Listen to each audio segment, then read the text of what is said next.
A surreal Xbox ad showing a man flying into his own grave. An orange man slapping a dude minding his own business. Zombies jumping out of nowhere. Seizure-inducing pot noodles. Factory accidents and robots jumping off bridges. These are controversial commercials that were pulled from air. A lot of people found this disturbing, that's why it was pulled from air. I think this is an awesome ad though. Xbox's Life is Short commercial from 2002. Oh, how I miss commercials from the late 90s and 2000s. They were so freaking weird. This one starts with a woman giving birth in a hospital, but the boy flies straight out of the window, starts hurtling through the sky. As he flies, he starts rapidly aging, going from a kid to a teen to a young man and eventually an old man, screaming the whole way before violently crashing into his own grave. The ad closes with the tagline, "Life is short, play more." Super surreal ad, but the message is very clear, and as darkly humorous as it is, it's actually kinda emotionally resonant. At the time, Microsoft said it was meant to encourage people to enjoy themselves, but some people hated this ad.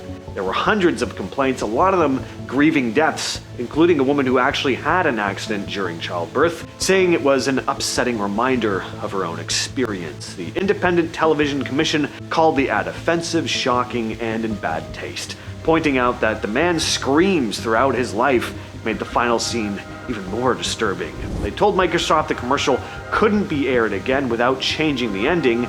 Microsoft decided to just pull it from television entirely. It did continue to run in cinemas and online though. This is a very well-known ad in the UK. Orange Man was the first ad in Tango's famous "You Know When You've Been Tango'd" campaign. It aired in 1992. The ad starts with three dudes hanging outside a fruit shop, one of them holding a can of Tango, takes a sip, and suddenly a big guy painted completely orange appears. He runs around, sneaks up behind the drinker, and then slaps him on the cheeks before disappearing again. The ad was a big hit. Drink sales went up. People couldn't stop talking about it. And one of the creators later recalled hearing kids on the London Underground mimicking it.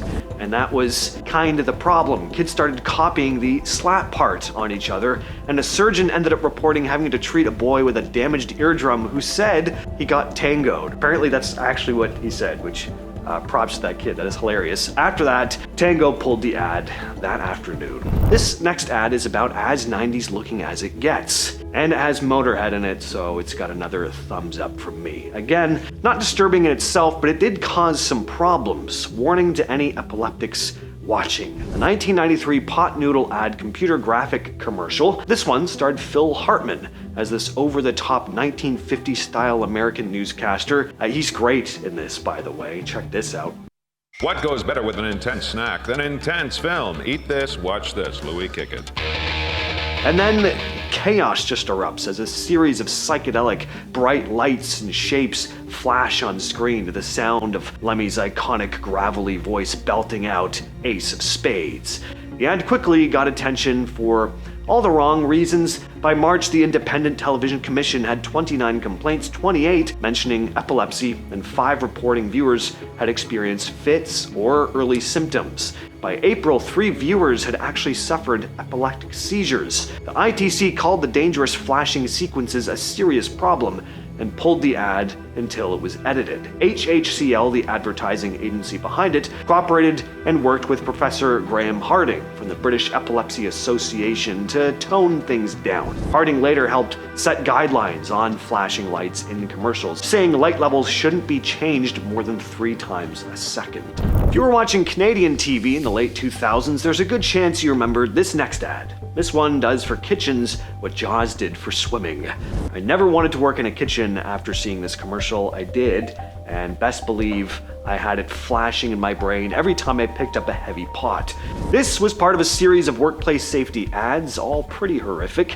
It starts with this young chef talking to the camera about her dreams and aspirations. She holds up her wedding ring and says she won't be marrying this weekend. Her tone gets all somber, and then she mentions she's about to be in a terrible accident. And we get to watch the accident actually play out. She slips on some grease, falls, and starts screaming as the boiling hot water she was just carrying gets dumped all over her damn face. And right when we were still processing that, the ad cuts to just a close-up, like right here, of her face and hands covered in third-degree burns.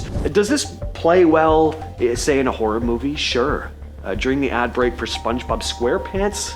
Maybe not so much. The Kendall Jenner Pepsi commercial. Oh, People talked about this one for a while. Talk about being out of touch. I think pigeons with brain tumors are more self-aware. 2017, Pepsi dropped a commercial called Live for Now, starring Kendall Jenner. The ad starts with her in a glamorous photo shoot, bored and scrolling on her phone, before she decides to leave and join a spontaneous street protest. She makes her way through the crowd of enthusiastic protesters, holding up signs with vague slogans, all happy to see Kendall, who walks up to a stoic police officer and hands him a can of Pepsi. And just like that, the tense protest is magically resolved by soda and Kendall Jenner. The timing of this ad was very intentional, but it could not have been worse timing at the same time. This was during intense Black Lives Matter protests that were going on, and this just kind of trivialized everything. And the fact that it starred Kendall Jenner, of all people, who's never really had to deal with anything, it made it sting even more. Pepsi pulled the ad within 24 hours, and it's now remembered as one of the most tone-deaf ads ever aired. Speaking of bad timing, Nationwide made a bold choice with their 2015 Super Bowl commercial. The ad, called Make Safe Happen, starts with a young boy talking about all the stuff he'll never get to do: ride a bike, get cooties, get married. Tends to be how that goes. And he won't travel the world, learn to fly, because he died in an accident. Then we see a series of scenes where accidents have just happened. A bathtub overflowing, a huge TV having fallen over, a bunch of laundry detergent pods spilled on the floor. Yeah, young people were eating them at the time for internet clout. Some things never change. It's a real bummer of a commercial, with an important message, no doubt, but I mean, damn, during the Super Bowl, for a lot of people, this is the biggest party night of TV. Everyone's expecting fun commercials, celebrity cameos, cool action stuff. You know, not thinking about youths getting crushed by their massive TV after poisoning themselves with Tide Pods.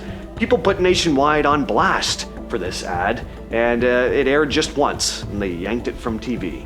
General Motors' 2007 Super Bowl commercial was also pretty controversial. The ad shows a factory robot failing at its tasks, and in a literal depiction of termination, it leaves the plant and just throws itself off a bridge. GM is very committed to quality control. Even a robot failing is unacceptable. That was kind of the idea here. Well, advocacy groups and a good number of viewers were horrified, arguing that humorously showing something taking its own life on national television, even if it was just a robot, was inappropriate and dangerous. GM realized their ad didn't land and pulled it just after 5 days. Next up is another safety PSA out of Canada, Dangerous Machine. This one first aired in Quebec in 2006, and damn, hard to believe this aired on casual afternoon TV. It starts off with a guy working on a factory line when suddenly his sleeve gets caught in the conveyor belt. First you think, all right, this is a PSA, they'll probably cut away before it gets too graphic. But no, it doesn't. The camera just lingers on him, screaming for help over the deafening noise of the machinery. It's edge-of-your-seat stuff. Is he gonna make it? Who's gonna save him? Nobody, it turns out. His hand and then his entire arm gets pulled into the machine, and for a few long, uncomfortable seconds, all you can do is watch before it finally cuts away. No pun intended.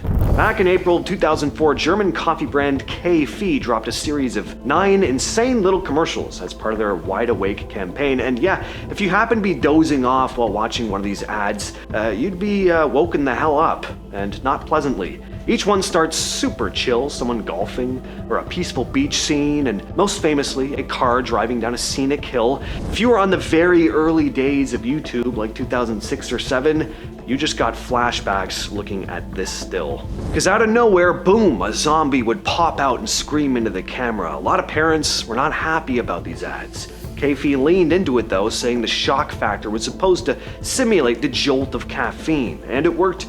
People were talking about these ads everywhere. Videos were popping up all over YouTube of people showing the car ad to their unwitting friends and family who jump out of their chairs when the zombie popped out. Kind of became an early viral marketing campaign. This is a unique example of a commercial that wasn't controversial when it first aired, but given what happened right after, it's unsettling in hindsight. FedEx made a commercial featuring Steve Irwin, the crocodile hunter, showing the importance of fast delivery. In the ad, he's bitten by a venomous snake and says not to worry because anti-venom is on its way from FedEx and should be there any moment. But then this happens. Oh, crikey! It appears we've used a different courier who hasn't arrived yet. So he collapses and dies. If only they'd used FedEx. At the time, it was fine. It was just an exaggerated way to show the company's speed. But in 2006, Irwin tragically died after being struck by a stingray. Suddenly, this ad looked a lot darker than it did when it first came out, and out of respect, FedEx pulled it from circulation completely. That's been the video for today. I'll catch you, yes, you specifically, in the next one.